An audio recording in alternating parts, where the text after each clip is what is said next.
High, আজ ছিল জামাই ষষ্ঠী। আর জামাই ষষ্ঠীর আগে থেকে আমি আমার মায়ের কাছে ছিলাম, কারণ আমার শরীরটা খারাপের জন্য।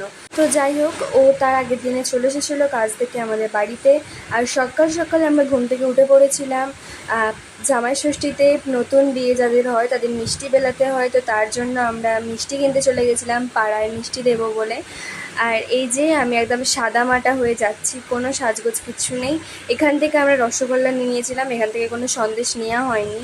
আমরা অন্য দোকান থেকে ওর জন্য কিছু সন্দেশ নিয়ে নিয়েছিলাম। আর তারপরে আমরা এখানে পেট্রোল পাম্পে চলে এসেছিলাম তেল ভরার জন্য। আর আজকের দিনে যে কোনো জায়গায় এত ভিড় তোমাদের কি বলবো, তোমরা এই জিনিসটা একবার দেখো। খাসির মাংসর দোকানে খালি ভিড়টা তোমরা দেখো, কত লাইন। এদিকে একটা লাইন গেছে, আবার এই সাইডেও একটা লাইন আছে। আর এইসব জিনিসগুলো দেখতে দেখতে আমরাও চলে গেছিলাম মাংস কিনতে।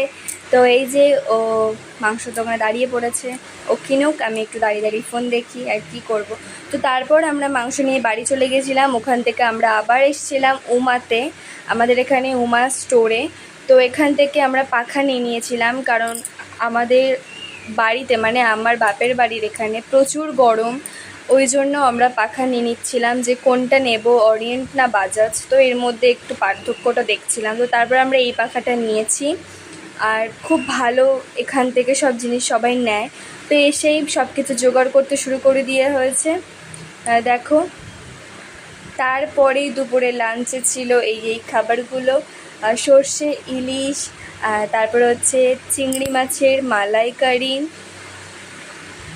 তারপর হচ্ছে খাসির মাংস, 5 রকম মিষ্টি, একটা কেক। আর এখানে ছিল ভাত, বেগুন ভাজা, পটল ভাজা, আলু ভাজা, মোরলা মাছের ঝাল, অনেক কিছুই হয়েছিল। আর এখানে এই যে উনি খাচ্ছেন, বাপ্পা কত আনন্দ। তো তারপরেই আমরা বেরিয়ে পড়েছিলাম ঘুরতে। আজকে দিনে না ঘুরতে গেলে হয়? দেখো তো আমাকে কেমন লাগছে। এই জামাটা না আমাকে মা দিয়েছে, আর ও যেটা পরে আছে সেটা ওকে মা দিয়েছে, মানে আমার মাই দুজনকে দুটো জামা দিয়েছে। আর এই যে আমরা চলে যাচ্ছি, আর সামনে দেখো দিদি আর জামাইবাবু যাচ্ছে, ওরাও আমাদের সাথে ঘুরতে যাচ্ছে।